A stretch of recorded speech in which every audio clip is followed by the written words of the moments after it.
PM urges urgent solutions to overcoming post-typhoon consequence. Russia deploys 60,000 soldiers to push Ukraine out of Kursk. Many solutions to attract tourists in autumn-winter season. Hello everyone, you are watching today's news on NTV channel. My name is Tan. Let's get started. At a conference with ministries, sectors and localities impacted by Typhoon number 3, Prime Minister Phạm Minh Chính stressed the importance of taking actions to address the typhoon's aftermath, restore production and boost economic growth.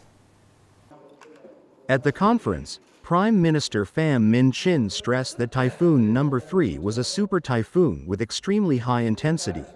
Its destructive power was significant and its impact was widespread, causing severe damage to both lives and property. The Prime Minister requested that ministries, sectors, and localities, based on their functions and duties, timely and effectively carry out 6 major groups of tasks and solutions aimed at ensuring that no citizen suffers from hunger, inadequate clothing, cold, lack of clean water or housing. Effectively address the aftermath of Typhoon number 3. In the same time, restoring production and business activities. Controlling inflation while striving for an annual GDP growth rate of around 7%. Thereby ensuring political stability and social order for the people, maintaining a peaceful and stable environment for development. More than a month after Ukraine launched an unprecedented large-scale incursion into Russia's Kursk province, the Russian military has deployed tens of thousands of soldiers and initiated a major counter-offensive to drive Ukraine out of the border region. On September 14th, the Russian Ministry of Defense announced that over the past 24 hours, Russian air forces had targeted the strongholds of 7 Ukrainian brigades in Kursk province and striked Kiev's reserve forces at the border, resulting in over 300 Ukrainian casualties and 15 armored vehicles lost. The ministry claimed that Ukraine had lost more than 13,100 troops in the Kursk front since the beginning of this incursion. It further stated that the Northern Task Force of Russia had regained control of 10 settlements in the Kursk border region over the past week. Ukraine President Zelensky estimated that as of early September 2024, Russia had mobilized 60,000 soldiers to counter the Ukraine's offensive in Kursk and noted that events were progressing as planned by Kiev. Zelensky also stated that Ukraine's attack on Kursk has slowed down Russia's advances in eastern Ukraine. Ukraine President also called on Western partners to lift restrictions on supplying long-range missiles to allow Ukraine to attack on military sites inside Russia. Continuing their brutal cross-border conflict that has lasted over 11 months, the Israeli military has launched further intense airstrikes on what are believed to be Hezbollah's bases in neighboring Lebanon. Some targets deep within Lebanese territory have been hit by Israeli airstrikes for the first time. In addition to targeting buildings and positions of Hezbollah in southern Lebanon, the Israel Defense Forces have also hit many weapons depots of the armed group near the city of Sidon, the Bekaa Valley and the Baalbek region, which is about 100 kilometers from the Israeli border. Notably, Lebanese media reported that Israeli air forces attacked a village in northern Lebanon, located approximately 140 kilometers from the Israeli border, marking the deepest penetration into Lebanese territory since the beginning of last October's cross-border skirmish between Israel and Hezbollah. Many regional analysts are concerned that the Israeli Air Force may continue to expand its strike range deep into Lebanese territory in the coming days to put pressure on Hezbollah, forcing the rival militant group to end its bombardment of Israel. Coming up next are some updated news. The Ministry of Planning and Investment has reported on the damage caused by Typhoon number 3, stating that it is the strongest typhoon in the South China Sea in the past 30 years. The typhoon and its aftermath have a wide-reaching impact, affecting 26 provinces across the northern region and Than Hoa.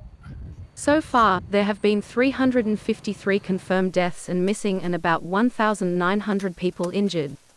Preliminary estimates of property damage caused by Typhoon number 3 amount to approximately 40 trillion Vietnamese dongs.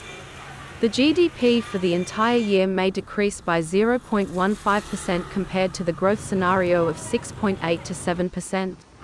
As of now, some localities are still in or at high risk of flooding, which could further exacerbate the damage.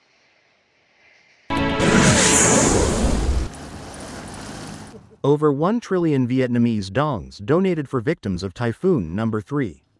In response to the call from the chairman of the Central Committee of the Vietnam Fatherland Front, many agencies, businesses, organizations and individuals in the country and abroad have donated for victims of Typhoon number 3 through the Central Relief Fund. As of 5 p.m. on September 14th, the total amount of donations in cash and transfers from organizations and individuals for disasters victims has reached 1,001 billion Vietnam dong. The Central Relief Fund will promptly allocate these funds to the affected areas and will also publicly disclose the list of donors through media outlets. The Ministry of Planning and Investment has reported on the damage caused by Typhoon number 3, stating that it is the strongest typhoon in the South China Sea in the past 30 years. The typhoon and its aftermath have a wide-reaching impact, affecting 26 provinces across the northern region and Than Hoa. So far, there have been 353 confirmed deaths and missing and about 1,900 people injured. Preliminary estimates of property damage caused by Typhoon number 3 amount to approximately 40 trillion Vietnamese dongs. The GDP for the entire year may decrease by 0.15% compared to the growth scenario of 6.8 to 7%. As of now, some localities are still in or at high risk of flooding, which could further exacerbate the damage.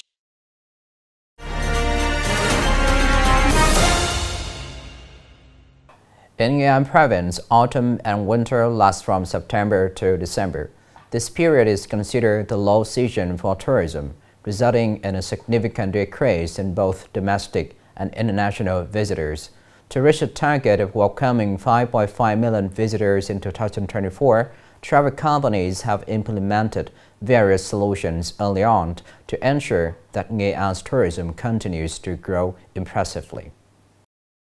In Nghệ An province, although the weather is cold in autumn and winter, it is the best time for visitors to experience many attractive and unique tourism products, such as admiring plum and peach blossoms, conquering the peak of Bu Sai Lang in Khe Sanh district, visiting and checking at spring flower hills, and exploring the culture of ethnic minority groups.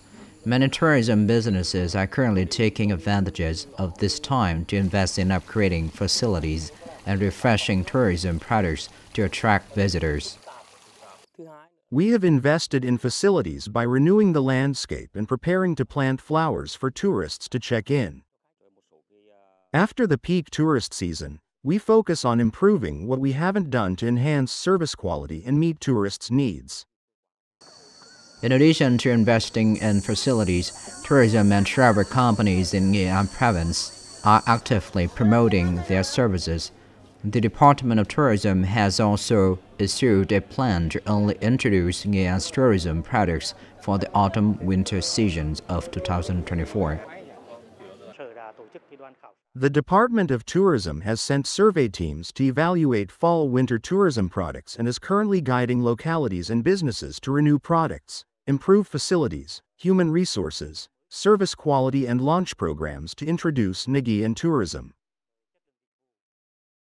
With stimulating solution to attract visitors, Nghệ An's tourism in autumn-winter season in recent years has started to flourish, contributing significantly to increase the number of visitors as well as revenue, thus creating a balance for year-round tourism activities in the province. This is the end of the show today. Thank you for watching.